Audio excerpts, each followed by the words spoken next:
सर्दियों में दिन बहुत छोटे होते हैं और काम वही होते हैं और ऊपर से शदीद सर्दी में मूड भी नहीं हो रहा होता काम करने का। काम करने काफ़ी मुश्किल लग रहे होते हैं। तो मैं सर्दियों में अपने घर के कामों को कैसे मैनेज करती हूँ ताकि अगर दिन छोटा भी है तो मेरे काम सारे फिनिश हो जाएं, घर साफ़ सुथरा हो, अच्छे से खाना बच्चों की फरमाइश के मुताबिक बन रहा हो। तो ये वीडियो आप लोगों के लिए बहुत यूज़फुल होने वाली है। तो प्लीज़ आपसे रिक्वेस्ट है, वीडियो को स्किप नहीं कीजिएगा और एंड तक देखिएगा। अस्सलाम वालेकुम व्यूअर्स, उम्मीद है आप सब लोग ठीक ठाक होंगे। अल्हम्दुलिल्लाह मैं भी बिल्कुल खैरियत से हूँ। सुबह की इब्तिदा नाश्ते से हो रही है। मैं और मेरे हस्बैंड मिलके नाश्ता बना रहे हैं। मैं पराठे बना रही हूँ और वो चाय बना रहे हैं। और इसके बाद जो है नाश्ते के बाद मैं फिर स्टोव, काउंटर वगैरह, किचन की थोड़ी सफाई कर लूँगी। तो चलें टॉपिक की तरफ आते हैं। तो मैं सर्दियों में घर के कामों को इस तरह मैनेज करती हूँ कि मैं सारे काम सुबह के टाइम नहीं करती, कुछ काम मैं रात में कर लेती हूँ। जैसे बच्चों के लंच की तैयारी 50-60% बल्कि 70% तक रात को ही मैं कर लेती हूँ। इसी तरह बच्चों के यूनिफॉर्म, हस्बैंड के कपड़े जो है वो बेस्ट टाइम होता है रात के वक्त। ज़ाहिर है इलेक्ट्रिसिटी के रेट ज़्यादा होते हैं तो लंच और इवनिंग के दरमियान का टाइम बहुत अच्छा रहता है। उसमें इस्त्री हो सकती है और इस्त्री भी जो है एक दिन पहले हो जाती है, लंच की तैयारी भी हो जाती है रात को। इसी तरह डिनर के लिए आटा आपने गूंदना है तो इतना गूंद लें कि सुबह नाश्ते के लिए भी हो जाए, या अगर डिनर आप कर चुके हैं नाश्ते के लिए इतना आटा गूंद लें कि दूसरे दिन भी आपका चल जाए वो। तो इस तरह काम जो है आपके सर्दियों के दिनों में ख़ास तौर पे इस तरह कर लें क्योंकि ठंड होती है। आटा इतने टाइम में आटे को कुछ नहीं होता। पराठे भी बहुत अच्छे बनते हैं, रोटियां भी अच्छी बनती हैं। तो इस तरीके से आपके टाइम की बचत हो जाएगी। और जब तक टाइम मैनेजमेंट नहीं करेंगी तो घर के काम समर हो या विंटर हो मैनेज करने काफ़ी मुश्किल हो जाते हैं। इसके अलावा रात को ही किचन भी साफ़ कर लें, बर्तन जितने बने हुए हैं वो धो लें। तो सुबह जब आपको बर्तन धोने पड़ेंगे तो वो सिर्फ नाश्ते के ही होंगे। तो इस तरह करने से ये होगा कि आपके टाइम की बहुत ज़्यादा बचत हो जाएगी।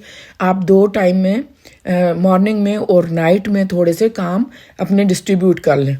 और इसके अलावा लहसुन मुझे छीलना हो या कोई मेथी पालक साफ़ करना हो तो इवनिंग में जब टीवी देखने का टाइम होता है या फैमिली टाइम होता है हमारा, उसमें बातें भी आप कर सकते हैं, रेस्ट भी हो जाएगा। साथ आप साग वगैरह भी साफ़ कर लें।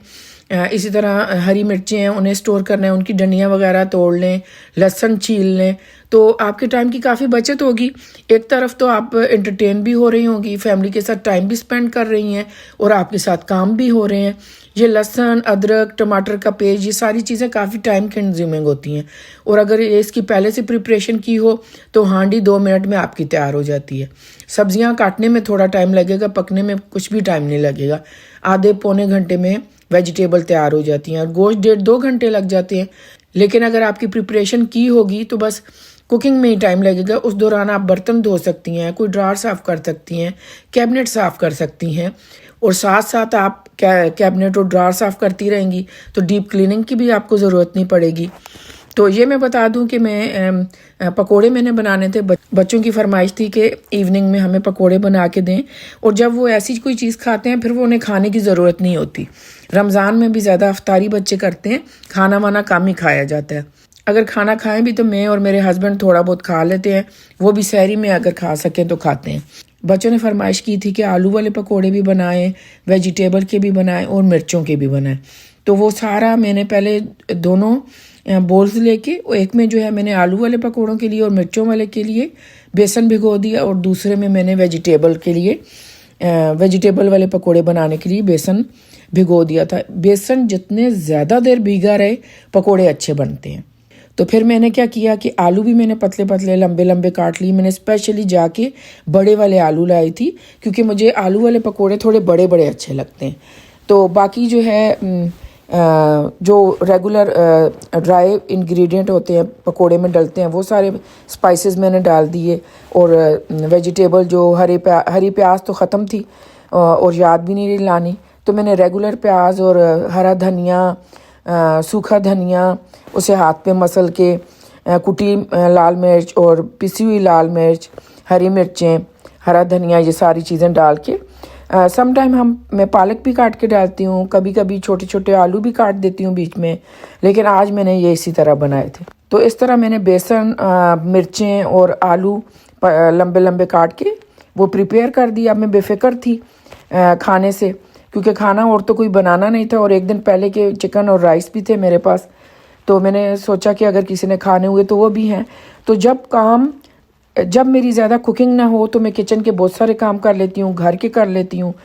तो कोई ना कोई ड्रार साफ़ कर लेती हूँ, उसे ऑर्गेनाइज़ कर लेती हूँ, किचन की सफाई अच्छे से डीप क्लीनिंग कर लेती हूँ, अप्लाइंसेस साफ़ कर लेती हूँ। तो आज जो है मैंने माइक्रोवेव साफ़ करना था, वो कर लिया। माइक्रोवेव साफ़ करने के बाद मुझे बाथरूम का टब धोना था, तो वो भी मैंने लिक्विड लगा के छोड़ दिया। काफ़ी देर जो है उसे छोड़ना पड़ता है, उस दौरान आप कोई और काम कर सकते हैं। तो इस तरह आप घर, अगर दिन छोटे भी हैं तो आप डिवाइड कर दें कामों को, क्योंकि सुबह आप उठते हैं, नाश्ता होता है, लंच होता है और काम ख़त्म ही नहीं होते और अंधेरा हो जाता है। तो बताइएगा किस किस को जो है सर्दियों का टाइम पसंद है। मुझे तो ये चीज़ बिल्कुल नहीं पसंद जो अंधेरा जल्दी होता है। अच्छा, मेरी आवाज़ बहुत ख़राब हो रही है, वैसे भी ख़राब है थायराइड की वजह से। तो इन दिनों जो है गला ख़राब है, तो उससे ज़्यादा ही ख़राब हो रही है, तो मैं माजरत चाहूँगी। तो इस तरह आप घर के कामों को डिवाइड कर लें, कुछ रात में कर लें, कुछ सुबह कर लें, इवनिंग में टीवी देखते हुए कुछ काम कर लें, तो आपको पता भी नहीं चलेगा, आपका घर भी साफ़ रहेगा। लिविंग रूम, बेडरूम्स, बाथरूम्स सब साफ़ सुथरे रहेंगे। और बाथरूम्स को भी यही करें कि कभी मैं टब धो लेती हूँ, कभी कमोड्स दोनों बाथरूम के एट अ टाइम दोनों में लिक्विड डाल दिया, टॉयलेट सीट साफ़ कर दी और ब्रश मार के, और कमोड बिल्कुल क्लीन हो जाते हैं। और इसी तरह जब भी मैं समझती हूँ मैं बाथरूम जाऊँ, वाश बेसन गंदा है, तो उसे मैं हाथ धोते हुए साफ़ कर देती हूँ। वाश बेसन के शीशे वगैरह, सारे कैबिनेट वगैरह इसी तरह थोड़े थोड़े करके मैं करती रहती हूँ, इकट्ठा नहीं करती मैं। तो काम को साथ साथ करेंगे, थोड़ा थोड़ा करेंगे, तो इकट्ठा नहीं करेंगे तो आपके लिए अपने खुद आसानी होगी।